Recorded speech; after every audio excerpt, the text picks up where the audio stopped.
Welcome back to Half the Battle. I'm your host as always, Daniel Levi, your co-host Shaq. We're going to be recapping UFC 224. Amanda Nunes defeated Raquel Pennington, but more importantly than that, Kelvin Gastelum and Jack Hermansson had an absolute war. John Lineker and Brian Kelleher went out there, and John Lineker knocked him out in devastating fashion. Lyoto putting up highlight reels against Vitor, and there's a lot more things to talk about. You know, MaxBet season continued, so man, Shaq, it's good to have you in studio, and let's recap this card, man. Yeah, man, it was a great card from top to bottom. A lot of finishes. A lot of guys that didn't get that 50K deserved 50K, but hey, this was one of those instances where one guy had to get stiffed on the 50K because a lot of people showed up and performed. One guy or multiple guys? Because I know Zaleski, I know Jack, I know they were expecting. Yeah. They were thinking, I'm going to come home a little richer, and I'm not even talking about that win bonus or that Reebok either. So yeah. But, you know, those Ezekiel chokes are pretty much automatic 50K bonuses. So, shout out to Alexi for getting that 50K. And, you know, we can talk about this main event. We'll get to it in a sec. I have a feeling they don't really want to hear about Amanda's minus 1,100 performance over Rocky. We can talk about the corner stuff here in a sec. But what I really want to talk about is two consensus max bet winners at UFC 224. Jack Hermansson at minus 135 odds.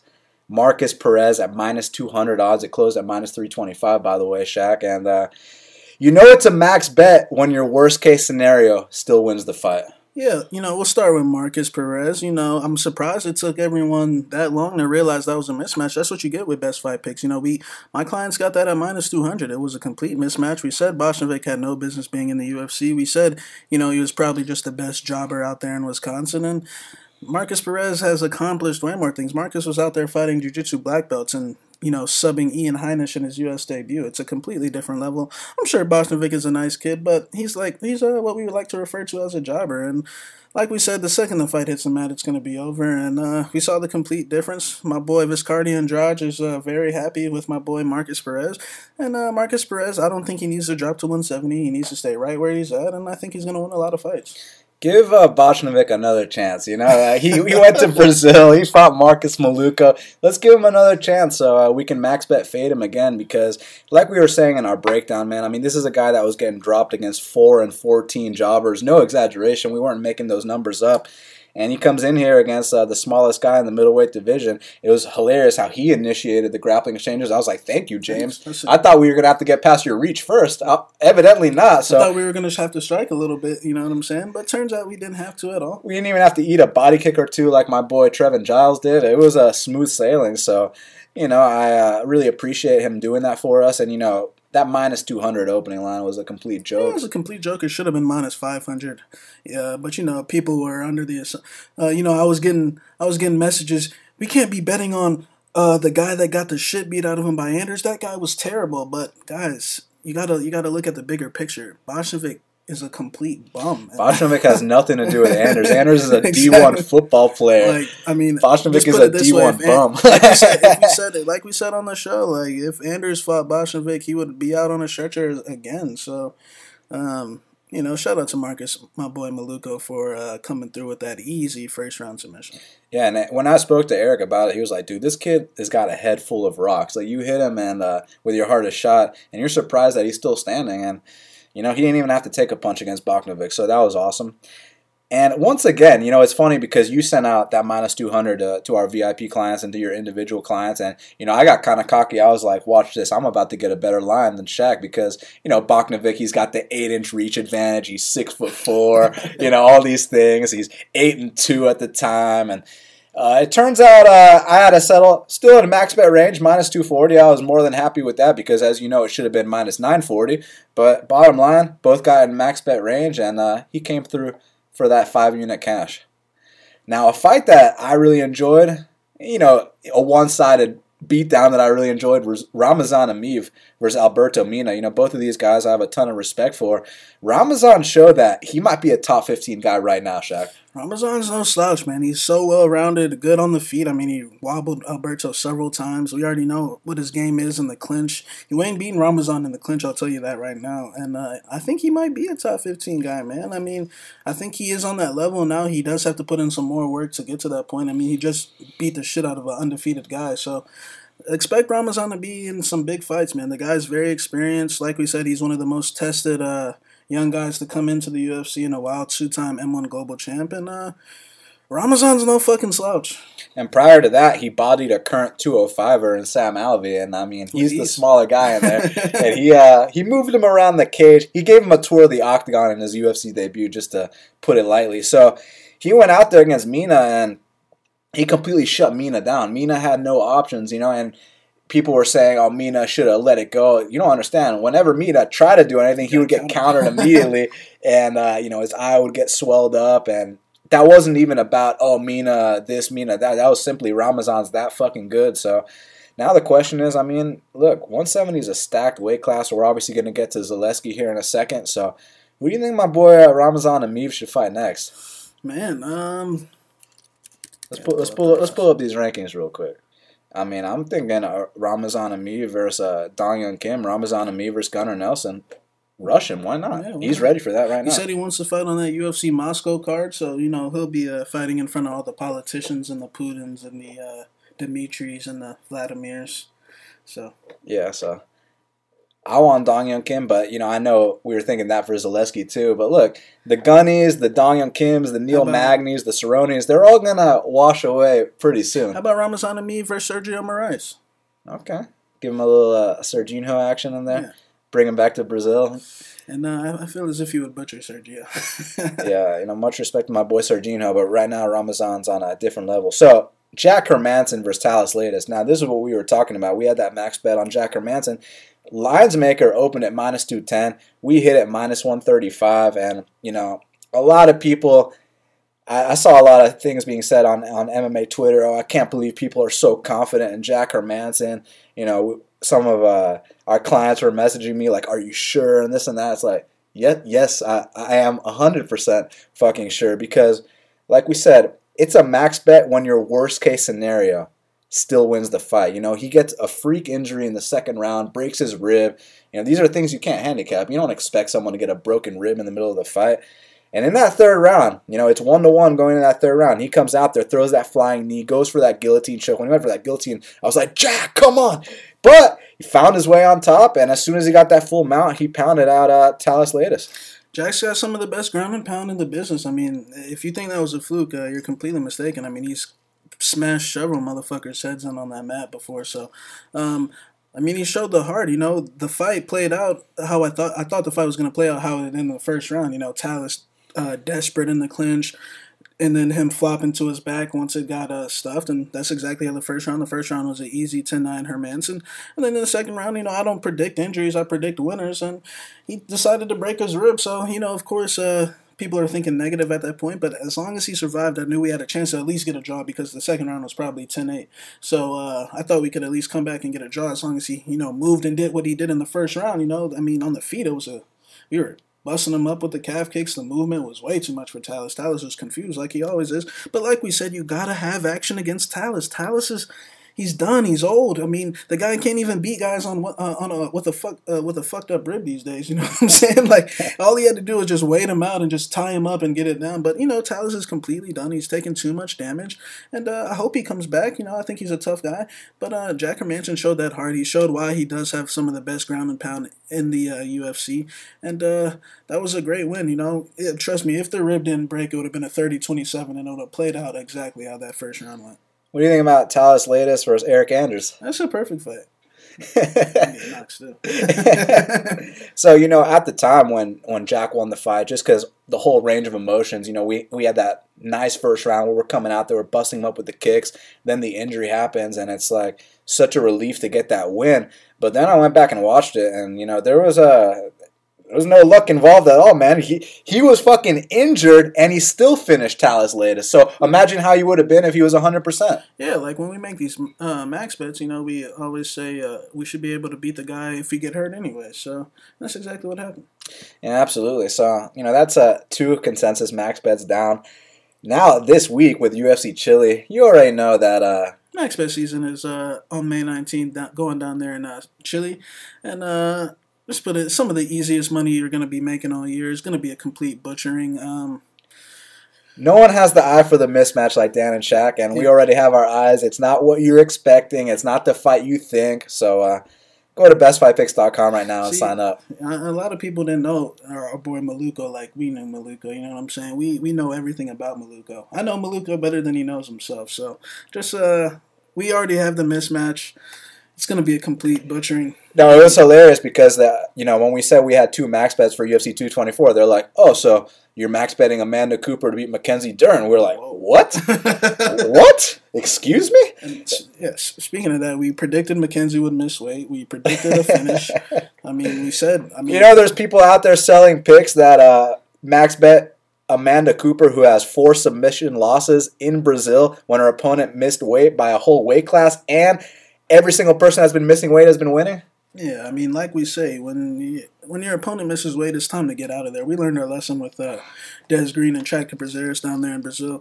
We know how those weasels operate down there. You know what I'm saying? They will let the fighters come in 30 pounds overweight and still fight. So we knew Mackenzie would miss weight. Guys, if you would have saw that interview she did a couple weeks before the fight, it was quite obvious she was nowhere near striking distance of 115. And people were saying her hands are complete garbage, but like we said, she's got power, and we said that her power eventually is going to translate to dropping chicks. And for the chick weight class, who cares if the technique sucks? It sucks. And, a lot of people think my girl Priscilla Cachoeira is a jobber too, but just wait till she comes back, because like I said, when chicks hit that hard, these 115, 125-pound chicks ain't going to be able to handle that power. So I think Dern's got a bright future. Of course, she needs to get her weight issues in check. But if she can make 115, I think she's going to beat a lot of chicks, especially chicks on ABCs, the Yoders, ABCs, girls on that level. I think she will floor all those girls in Southern. Definitely. So Warlley Alves defeated Sultan Aliyev, and I got to say, very composed performance by Warlley. A lot of people were criticizing him for his gas tank, and like we said on the show, when you're fighting a guy that throws 4 strikes per minute like Kamaru, like Brian Barberena, and you're this young explosive kid like Warlley Alves, obviously you're going to gas out. But against Sultan, who barely throws it on, I got to say Sultan looked better than he had in his first 2 UFC appearances. Sultan came to fight, but it simply wasn't enough against Warlley Alves. Yeah, Warlley's growing up inside that octagon, man. He had to take his L's. When he lost to Barberena, he probably thought Barberena was a joke. You know what I'm saying? And Kamaru, there's no Kamaru's just that physical and good. So Kamaru's just that top 6 in the world. 6, 7 guy. So Warlley's got a bright future. He's still young. He's improving. He's learning how to manage his cardio a little better these days, and I think he's going to be in some good fights too. Definitely. Now, as far as what's next for Warlley, we can look at the top 15. Because, look, he already beat Colby Covington. He already beat Nordine. He beat Alan Jouban. So, dude, I'm thinking the 3 guys I've mentioned, Neil Magny, Donald Cerrone, Gunnar Nelson, 4 guys. Dong Young Kim, one of those 4, put him in there with Warlley. I wouldn't put him in there. I want to see Warlley Alves versus Tim Means. I want to see a Warlley Alves versus damn, he already beat you, Ben. I had a different fight for Tim Means that I got to think about. Probably Zaleski. Fuck him. I want to see Warlley versus in there with Tim Means. I want to see Warlley fight a top 30, 25 guy. You know what I'm saying, like that. He already beat the number 3 guy in the world in the first round. Yeah, but that was a fluke. But his main finishing move, but it was a fluke, huh? Interesting. There's guys in this top 15 that don't belong that we're looking at right now. Cerrone, Gunny. This guy right here, I'm not going to say him because I like him a lot, but he doesn't belong. He ain't number 6 in the world, bro. He shouldn't be ahead of this guy or this guy. 15, but 13 doesn't belong, 12 doesn't belong, 11 doesn't belong. There's a lot of good matchups for. How about Warlley versus Alex Cowboy? Okay, yeah. Let's see. They were actually They were after Zaleski won. They actually, Anik actually suggested that they should do Alex Cowboy versus Zaleski. But Brazilian versus Brazilian action? It's always fun. You saw how Lyoto did Vitor, so they're not going to have any opposition trying to take each other's heads off. Yeah. And speaking of taking someone's head off, Elizeu Zaleski dos Santos knocked out 19-2 Sean Strickland with a spinning wheel kick. And, the way he slipped that jab and threw that capoeira kick, it was truly a thing of beauty, It's one thing, you pick either guy to win the fight, but did anyone really expect Zaleski to floor Strickland in the first? That was amazing. Yeah, I thought it was going to be a tough fight. I actually watched Strickland fight Corey McGee maybe a day before the fight, and I kind of I could see the openings for sure, but I had respect for Strickland. So, Strickland's 19-2, so it's kind of hard to fade either guy. You know what I'm saying? That was the type of fight where I really couldn't pick a side, but I was leaning more Zaleski's way, but I had so much respect for Strickland. I think Strickland's going to come back and win a lot more fights. He was just in there with a freaking animal, bro. Like, how many times have we been talking about Zaleski since he fought Omari? At least for, like, the past 2 years. We said this guy gets better and better each fight. When guys look into the eyes of Zaleski, they get the fear. And, they know they're in for war. When Max Griffin got the call that he had to fight Zaleski, he was like, "Oh, look, all right, Lyman Good so it's war." Lyman Good went back and told Tiger Showman, "I don't want to get knocked out." You know what I'm saying?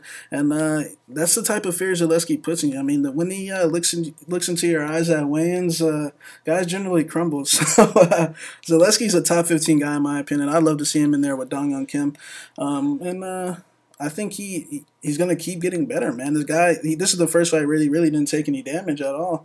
All his other fights, he's got a fucking be in a back and forth war. So I think he's getting better. He kind of had like an Alejandro type performance. You know what I'm saying? That generally he's got to fucking scrape it out, or you know what I'm saying. Now he's fucking getting finishes. So Zaleski, serious man. I'm super happy for the guy. They need to restructure his contract. The guy's got like 4 fight of the nights. Fucking, he should have got a $50K bonus for this. But Zaleski's no slouch. Yeah, and once again, I want to see Zaleski in there with a Jorge Masvidal, with a Neil Magny, with a Donald Cerrone, with a Gunnar Nelson, with a Dong Young Kim. These are all ranked guys. So, I mean, the welterweight division, all I got to say is these rankings are about to be shaken up real quick because, I mean, I want to see Warley Alves in there with those guys, Zaleski. I even think Strickland, even though he's got to take some time off, I think he could have something to say about some of these guys. So, man, Zaleski's super impressive, but as far as what's next for him, you say Dong Young Kim, I say Tim Means, but if they want to do Masvidal too, Tim Means has lost like 3 of his last 4, so. I know, but it's that name. You get that win over Tim Means. Oh, he beat Tim Means. Yeah. So it's such a big deal, right? Even though you and I both know the career trajectory. We know exactly where he's at, but, for the fans that aren't familiar. How about Alan Juman? He's coming off a win. Cause that'd be nice, but because what I gotta say, when you look at this card, my boy Zaleski, after all the wars he's put on, they bury him first fight on the FX prelims. Like that's the kind of disrespect we're dealing with. Prelims, that's why I'm saying a guy like Tim Means. Oh, the fans love Tim Means. It's Tim. It's slip and rip. This and that. Tim's on the prelims as well, though. Yeah, now because he can't win a fight anymore. He's always on the prelims. Man, his last fight with Bilal was co-main event, right?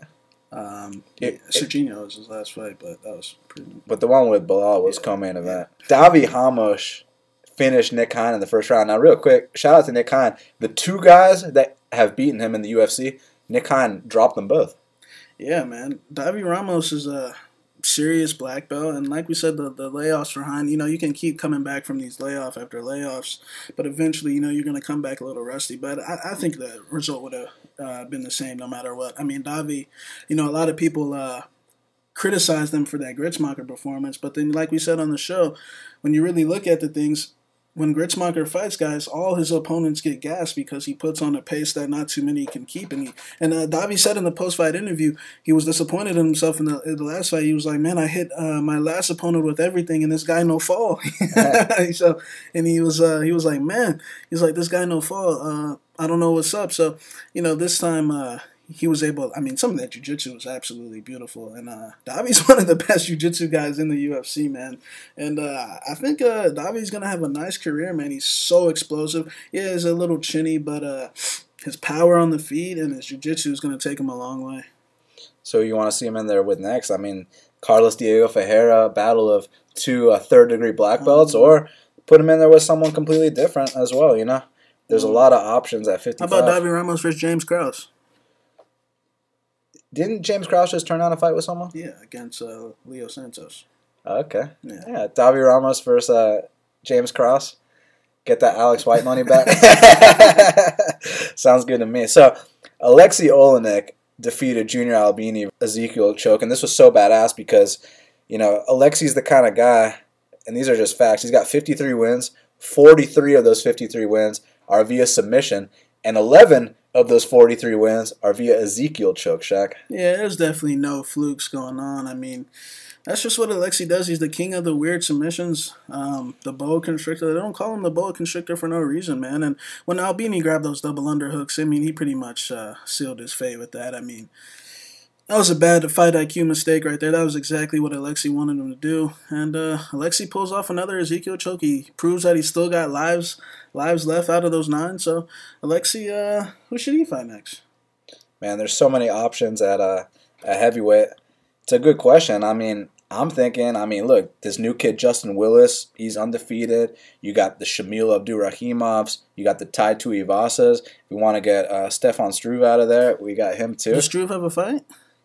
Yeah, he does. Who's he fighting? Tai Tuivasa? No, Tuivasa fighting Arlovski. You're right. He's fighting Marcin Tybura. Oh, yeah.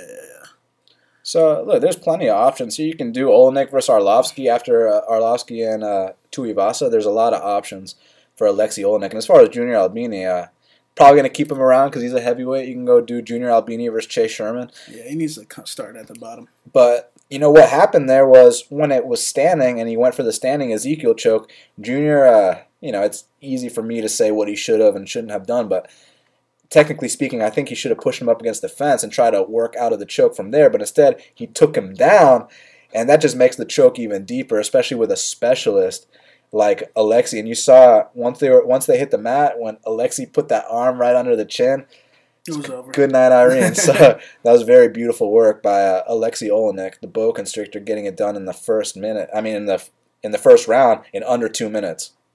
Now, Cesar Mutanchi defeated Carl Roberson via arm triangle choke. Now, Carl Roberson didn't even get a chance to fight, and this is credit to a couple things, man. This is credit to the fight IQ of Cesar Mutanch. This is credit to the takedown entries and the timing of his double leg of Mutanch, and to his physicality, because he didn't even give Carl Roberson a chance to win the fight. And we know when we say a chance to win the fight, we know that means Carl Roberson touching his chin, because Cesar is a chinny guy. He didn't even get punched one time. The way he timed that double leg, that was a thing of beauty, man. And then obviously that third degree arm triangle on top, very, very tight. Yeah, I did go with Roberson prior, but if you go back and listen, I said there are no facts to support that Roberson is going to be okay on the mat. And if you think Cesar is just some normal black belt, you're completely mistaken. He's a third-degree black belt, and that's exactly what happened.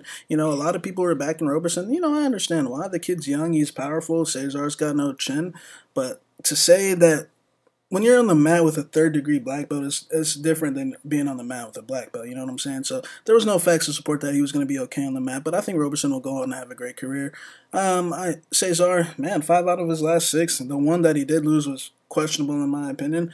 And who should he? He's talking about Borrachina this, Borrachina that. But calm down, kid. Yeah, let's go. But he does kind of deserve a top 15 guy because he's won 5 out of his last 6. So I kind of want to see him in there with a Tim Bosch or something like that.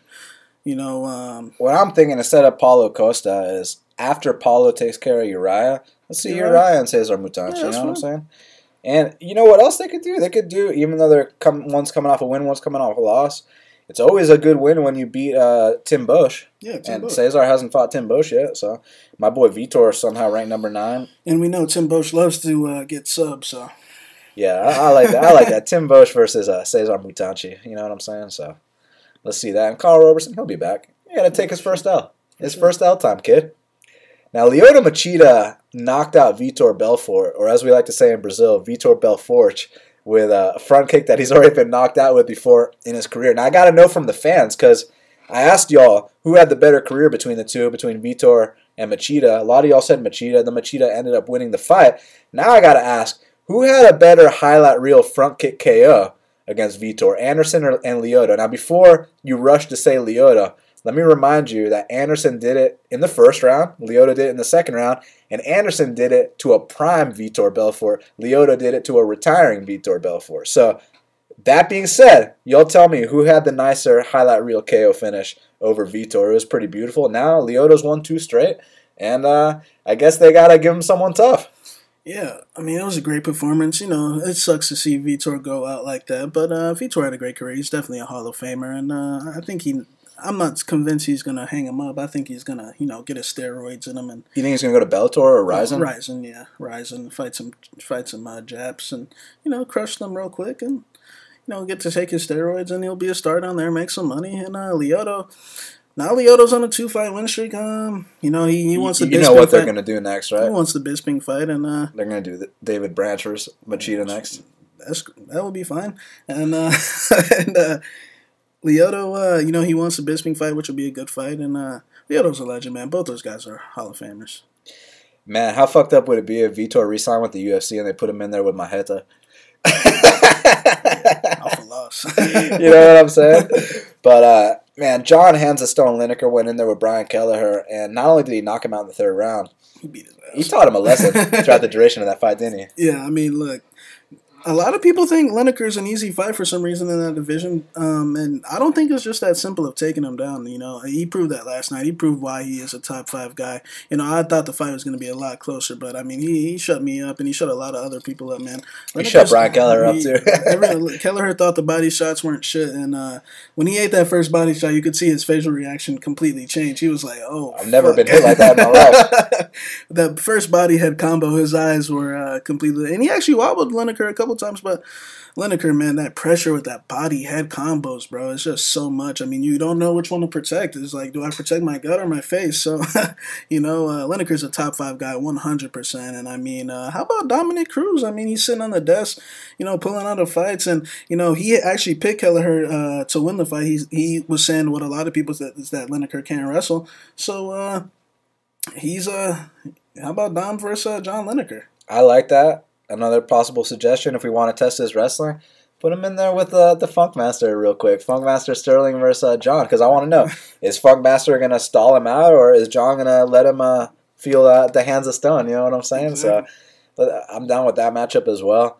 And, shout out to Brian Kelleher, because he's the kind of guy, he'll go to Brazil multiple times, not just once, and he's not afraid to fight anyone, anytime, any place. He's truly one of those guys, and he went out on his shield. That's how this game goes, man. When you fight like that, you fight toe-to-toe, you fight like a man, someone's going to get carried out that octagon not on their own will, and that's what happened to my boy Brian. He'll be back for sure, but last night just simply belonged to John Lineker. Now, Mackenzie Dern versus Amanda Cooper, not only did she miss weight by a full weight class, but it wasn't just that she submitted her. She fucking beat her ass standing, too. She knocked her down. And, this whole ABC's boxing, what boxing? Yeah, guys, like we said, if you go back and listen to the show, I said, I mean, she's got hands, but it's more the panic type of hands, where they just spam a bunch of punches. And as we can see, that power difference, we said Mackenzie's power is going to translate down the line, and it's already translating. So I think Mackenzie's got a bright future. I think, like we said, it was an O'Malley Sukumtat situation where you're Except we didn't get plus 100 exactly, on Mackenzie. You're overestimating ABC just like they overestimated Sukumtat. She's a 500 fighter. She's been sub like 3 or 4 times. So ABC, it's sad. I feel bad for her. You know what I'm saying? She's a nice girl. Like we said, when your opponent misses weight, it's time to get out of there, bro. Don't try to be a hero and prove a point. Like, I know you want the money and all, but you're pretty much walking in there to a death match. You're fighting a guy who's got way more weight on you, and it's a tactic been proven to work. I mean, we were on the good side when Nadia Kassim decided to stop cutting weight 5 pounds out, and she won. Josh Emmett decided to stop cutting weight, and he knocked out Lamas. Tractor decided to fucking pull that shit down there in Brazil. I mean, we could go case after case, man. Missing weight generally wins. These days, at least, it definitely does. Alexa Grasso had her period and beat Ronda Marcos, you know what I'm saying? So, Just go ahead and miss weight. Take the fine and get the win, you know what I'm saying? The only time I would ever suggest hedging is if I had a bet and the guy that we were fading, missed weight, then I'd be like, okay, let me get the fuck out of here, you know what I'm saying? Yeah, learn from your mistakes, you know what I mean? So, before we talk about this co-main with Kelvin and Jacare, UFC Chile is going down this Saturday, man, and May is a huge month. They already saw the kind of numbers we put up in April. Great start to May, but it doesn't stop there, man, because we've been eyeing certain spots for a while, for over a month now. Lines are going to come out in the next day or two, and all I got to say is it's MaxBet season, Shaq. Yeah, MaxBet season going down there in Chile. MaxBet season, when I say MaxBet season, it's time to, get that money out and load up, because when we say MaxBet season, it's MaxBet season. We're going to get the job done. We're still undefeated on consensus MaxBets. 100%. And this will be another one. Exactly. So, You know, Max Bet season going down there in Chile this weekend. Complete mismatch. Like I said, it's going to be a first-round butchering. If you want to be on that right side, if you want to make money, if you're tired of losing, we're the guys to call. If you want to know these spots that we're eyeing, like how we did this past weekend, Markus Perez minus 200 when he closed, minus 325, or Jack Hermansson when minus 135 when he opened, minus 210. I was getting messages, bro. All the lines makers are going to the sharps are going against Hermansson. We're the only sharps you need to be listening to. So, Max Bet season going down there in Chile this weekend. Definitely, and you know, not only is it Max Bet season, but we want you guys to bet realistically, you know, because you look at some of these guys' records and they're faker than Mackenzie Dern's accent. There's no padding going around here. This is real money. There's no, you know, multiple 10-unit bets, which we all know, like, you're not really risking that amount. Like, we know you're betting $10 units. We know you're a fraud. We're talking real bankroll management, you know. No bullshit. No, we're not gaming the fucking bet MMA tips system like some of these frauds. This whole ROI thing, it's like that's an equation that can be manipulated. I can enter any fucking number I want in there and make it fucking. Don't get me wrong. I have pride that I have a damn good ROI, but when you see these jobbers, you know, with the bullshit 30% ROIs, give me a fucking break. Get the fuck out of here. You know what I'm saying? It's real money. And you have 50 units risk per event. Please. Do you know what would happen, Shaq, if we told our clients to risk 50 units on one event and somehow a fluke happened and we lost? Do you know what would happen if we lost 50 units in one night? If I had a 50-unit risk, I'd have a heart attack firstly, you know what I'm saying? Because it's real money. It's real money. This ain't a fucking chump change. This ain't a joke. This is money that I had to actually go work for and save up and fucking, you know what I'm saying? Like, fucking 10 units. When you're betting $15 a unit, yeah, you can fucking claim you risk 70 units per event. But we all know, if you're trying to bet for real because you're trying to invest, because you're trying to stack your bankroll and you're trying to do things the real way, you come see us. And that's the bottom line. BestFightPicks.com. Kelvin Gastelum and Ronaldo Jacare Souza, they went to war, man. And listen, before we talk about the fight itself, I want to talk about that first round. Did you think Kelvin was fucked? When he first got on top of him, yes. When he was in mount, I did think he was fucked. But when Jacare went for the armbar, I knew Kelvin was going to come back and win the fight. I mean, when you have such a big round like that, you're going to come back out completely gassed in the second. You remember when Aljo fought Caraway and he full Nelson'd him, and second round he had completely nothing. I mean, it happens all the time. Remember when Daichi Abe just fought Luke Jumo and he teed off on him the first round, and guess what? He has nothing left in the second and third. It happens all the time. Poor energy mismanagement. I thought a vet like Jacare would be able to, realize that more. And I thought Kelvin won the last two rounds. If people think it was a robbery, I thought the second definitely went Kelvin's. And the third, people thought Jacare definitely won. I wasn't so sure because I thought Jacare gave it away at the end. I thought he was looking real desperate out there. He kept slipping off the back. I thought although Jacare was landing punches, I didn't think they really had effect. I thought every time Kelvin hit Jacare, though, he felt it. And I thought they got it right down there in Brazil. Yeah, and Kelvin's a guy that doesn't get the memo that he's not supposed to beat these guys. I mean, now he's got back-to-back wins over Bisping and Jacare, career wins over Tim Kennedy, Johnny Hendricks, Nate Marquardt, I mean, Uriah Hall. He's done the whole bit. So now that he finally got over that hurdle of beating a top-5 guy, now we can talk about him potentially facing the winner of Robert Whittaker and Yoel Romero. And I think he deserves that. I'll go ahead and say it. I don't think Weidman, what?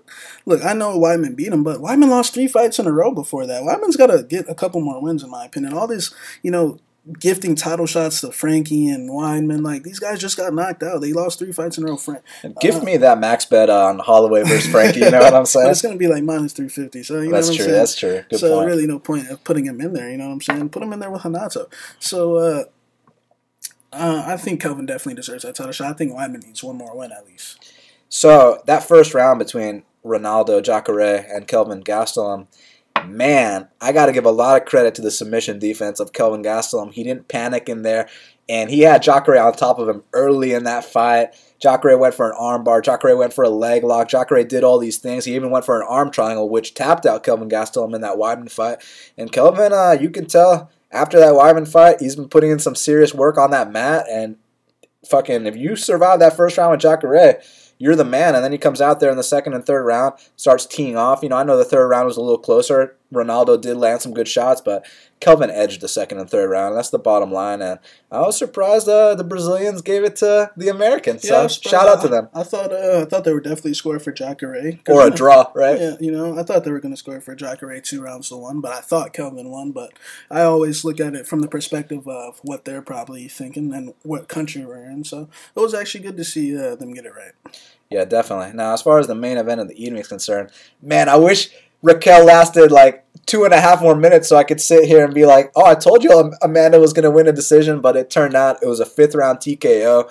The over would have hit, but Amanda, I mean, she was on cruise control the whole time. You know, Rocky simply didn't have the answer. It looked like at the end of the second round, Rocky started landing some big shots, and if she could have started getting that momentum in the beginning of the third round and running away with it, chances are she might have been able to win that fight, but as soon as the third round started, Amanda went out there, took her down, started beating her up. And listen, we want to talk about this whole corner thing because that's the big controversy right now. So here's what I got to say about it. Yes, there were a lot of leg kicks landed in the first 4 rounds, but the hellacious strikes didn't start until the 5th round when she got cut. So, you know, I understand where people are coming from. If the fighter says she's done, you know, she knows better than anyone else, then she probably was done. But you only get that title shot once, maybe once in a lifetime. And if she would have ended up winning the fight, people wouldn't be saying shit. Look, it's easy to sit there and say it after the fact, you know what I'm saying? So the whole, you know, people shitting on her corner, I understand both sides. I understand she did say she didn't want to fight anymore, and they sent her back out there. But you have to think, these people have spent 12, 13 weeks with her, training every single day. Telling her, you know, that she can do this, and to see her come off this layoff, come off the car accident that she was in, and to have her quit, they didn't want her to go out like that, and they knew that Rocky would have been upset with herself after the fact. And it's easy to say that after the fact. And I didn't like how some of the coaches were shitting on the corner because, for example, Brandon Gibson, I like 6-gun Gibson, but what happened when Cerrone fought Masvidal and he got knocked out in the first round, and they're asking Cowboy questions and he's not responding, and they send him back out there for the second to get knocked out for the third time because he got knocked out twice. You know what they said to him? They're like, Cowboy, you get dropped every fight. This is normal. You know what I'm saying? So, like, I don't want to hear all this stuff because matter of fact, I want everyone to go back and watch. You remember when my boy Jorge El Conquistador Rivera fought the German guy? Oh man, what's his name? Osternick.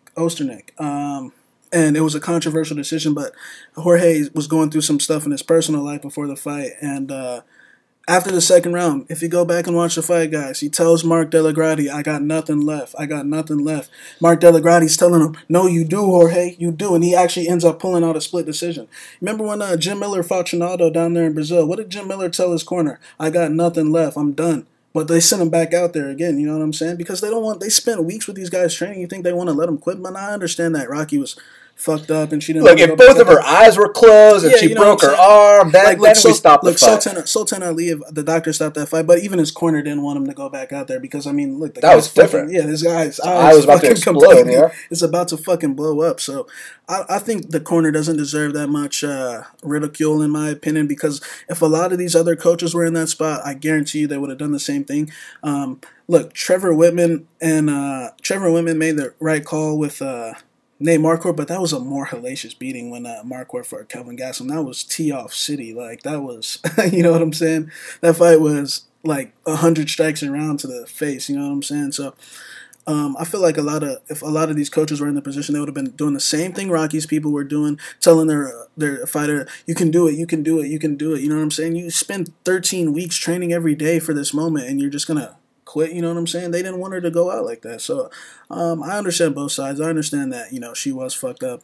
But we've seen worse. These people can say anything they want. They're not in that situation. They don't train their Rocky every day. So I think they need to keep their mouth shut. Well, as far as Rocky's concerned, I wouldn't mind seeing her and Juliana throw out in a couple months, Juliana Pena. But for Amanda, I know what I want next for Amanda Nunes, and that's Ketlen Vieira. Yeah, the number one contender. Ketlen Vieira, undefeated out of Manaus, Brazil, and Kellen deserves that title shot. I mean, Kellen's running through bitches. That last fight really wasn't a split, if we're being honest. You know what I'm saying? She dominated that fight. She won that fight with a broken rib. That judge had Katzengano on a DraftKings lineup. You know what I'm saying? That judge was looking at Katzengano's ass on Instagram the day before. You know what I'm saying? So, Kellen Vieira deserves that title fight, in my opinion.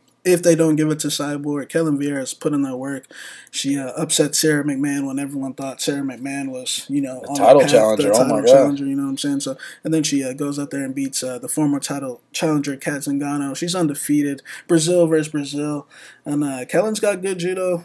She definitely needs to clean up some things on the feet, but I think she will. She's young, man. She's still growing, so I want to see Kellen in that fight. I can't wait for Amanda versus Kellen, and it's going to be a good night is all I got to say about that. Well, guys, it's going down this Saturday, UFC Chile, Maya versus Usman, max bet season. Go to bestfightpicks.com, sign up right now. And, we're not running that Matador promo code anymore, but you know what I will tell them? I'll tell them what you told them last week.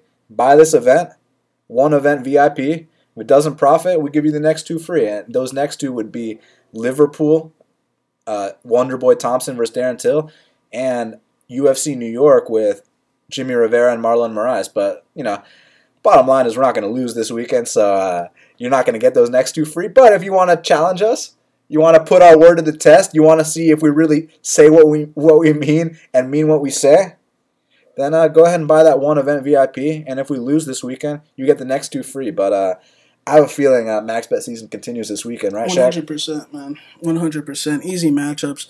Some of the easiest money you made this year. Yeah, and when we say to go big, that means go big. So you know what to do. Follow Shaq at MMA Genius 05 on Twitter. Follow me at Best Fight Picks. Follow our Instagram at Best Fight Picks Official. Subscribe to Half the Battle on iTunes, SoundCloud, YouTube, and Stitcher. Hook up those 5-star reviews on iTunes. We appreciate you all. Thank you all for the kind words. And any message for them, Shaq? I love all the people that give me that good support. And I like all the people that give me the bad support as well. So keep it coming. But everyone that gives me solid messages, I fuck with all of you. I love all of you. So you support me, I support you. So thanks for all the good messages. So until the next time, let's cash these bets.